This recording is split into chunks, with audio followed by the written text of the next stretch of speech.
would Mac Jones, in PFF eyes, with a really good grade and hitting open throws and the whole thing, would Mac Jones, would we be higher on him 3 years ago than we are probably. right now?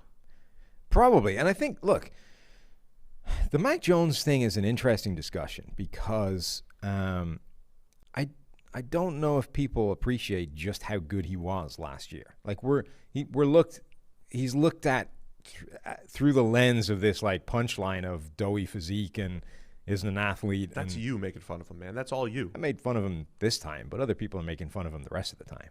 Dad Bod Jones. Right. Dad Bod Jones. I hope that takes off. DBJ? DBJ. So DBJ, I think, is looked down upon because he's carrying a few extra LBs around the midsection.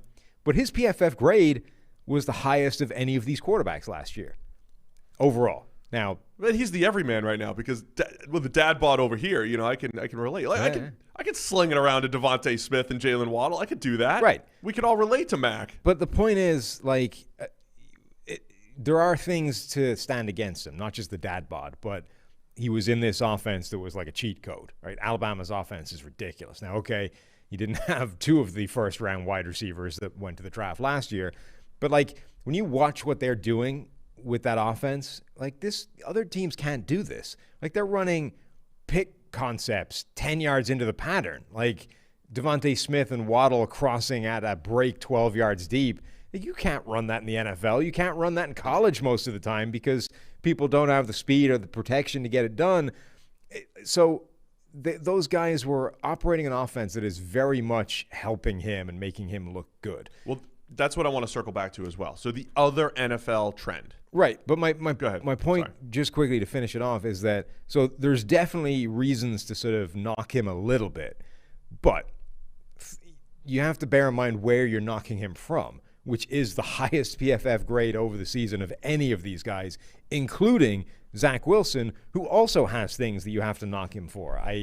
Like as much as Mac Jones was playing in an offense that helped him, we just said Zach Wilson is playing in an offense where he was never pressured. So my point is simply, look, Mac Jones was really freaking good last year. And as much as we always assumed that, hey, look at him, he's got a dad bod and he doesn't have a great arm and, he's going to drop in the draft because of that, like maybe he's just a really good quarterback. So the other trend I think that is worthwhile is one we discussed a few weeks back, the idea of, you mentioned the situation being so easy. So how many times, going back over the last 10 years, have we seen quarterbacks from just incredible situations, whether it's the supporting cast, generally it's the supporting cast. And, Mac Jones coming with this incredible PFF grade, the highest PFF grade.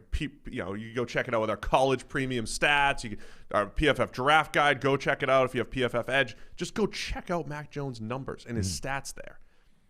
But we've seen, Sam Bradford is another guy that came out, and we don't have we're just starting to get his PFF grade from back then, but pristine situation at Oklahoma. So back through the years, how many guys have come out of an incredible situation versus guys who have come out of a situation where maybe the stats weren't as good, but they elevated their team. So even just going back to 2015, you have Jameis Winston and Marcus Mariota coming out. Florida State was loaded. Oregon was loaded. And both of those guys have not caught on as long-term starters. Then you have 2016.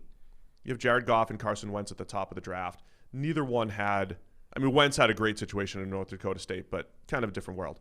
But this is where you have Dak Prescott coming out of Mississippi State, didn't have receivers who could separate, and that Mississippi State program was just different when Dak was under center. So how much are we and then Patrick Mahomes at Texas Tech and Josh Allen. So it keeps coming back to these same guys.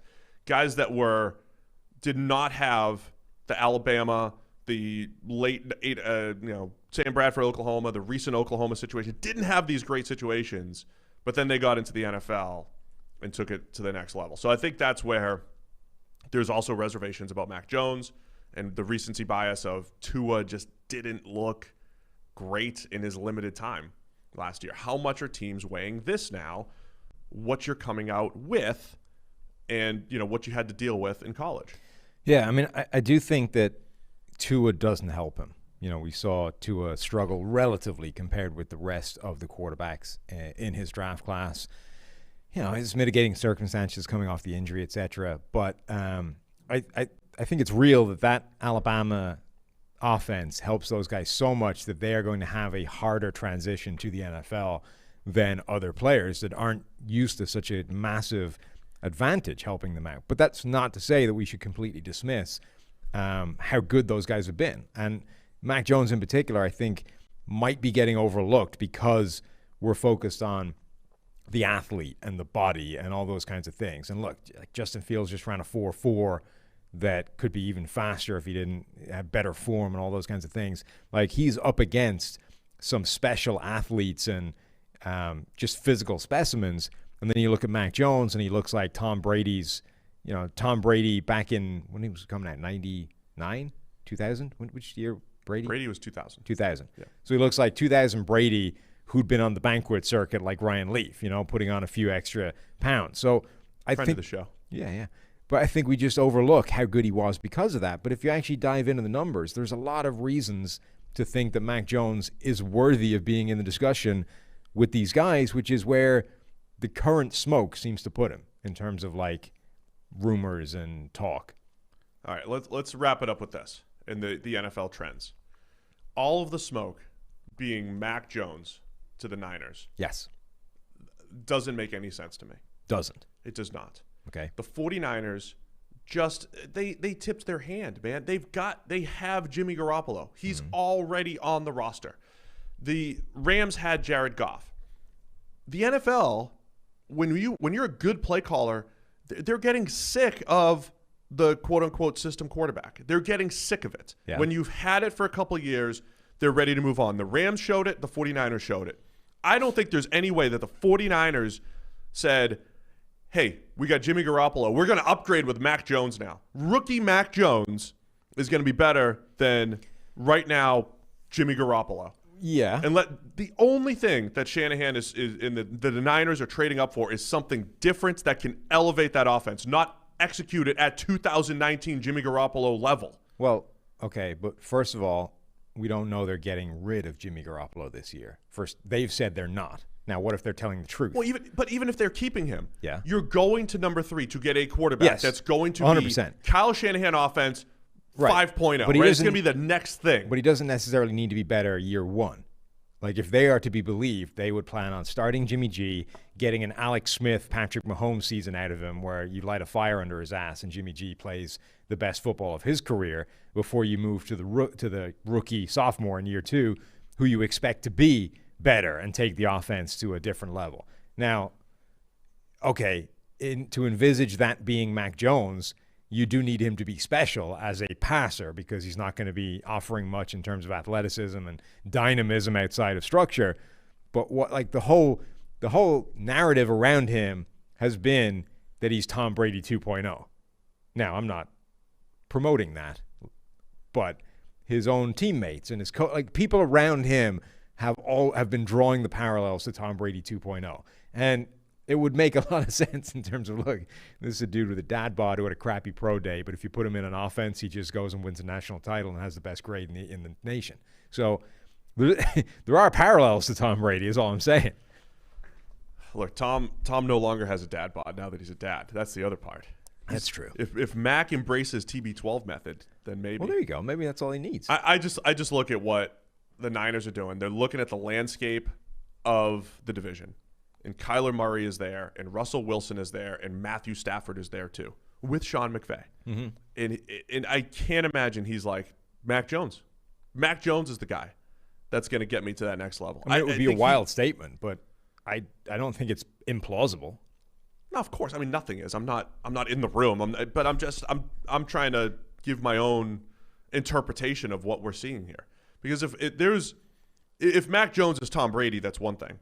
But if he falls just short, or if he falls a little short of being Tom Brady, he's Jimmy Garoppolo. And now, so the other part of the strategy is there's quite a difference. There's quite a large gap between Jimmy Garoppolo and Tom Brady. Let me reword it.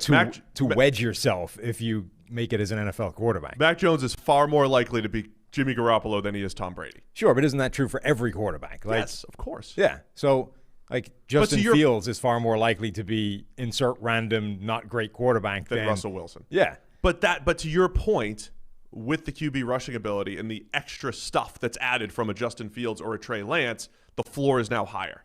So you've raised your floor and ceiling are theoretically higher with Fields or Lance.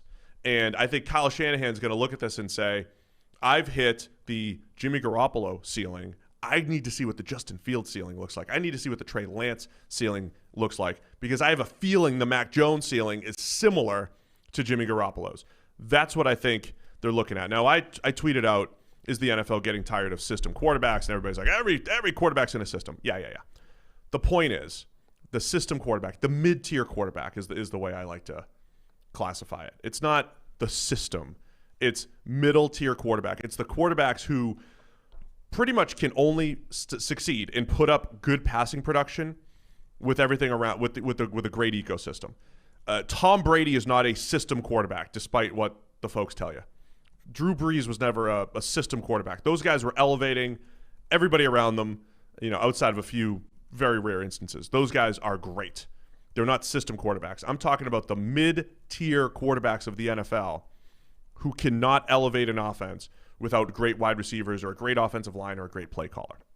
I think the NFL is getting the good play callers are trying to take that next step, and we've seen it in the NFC West.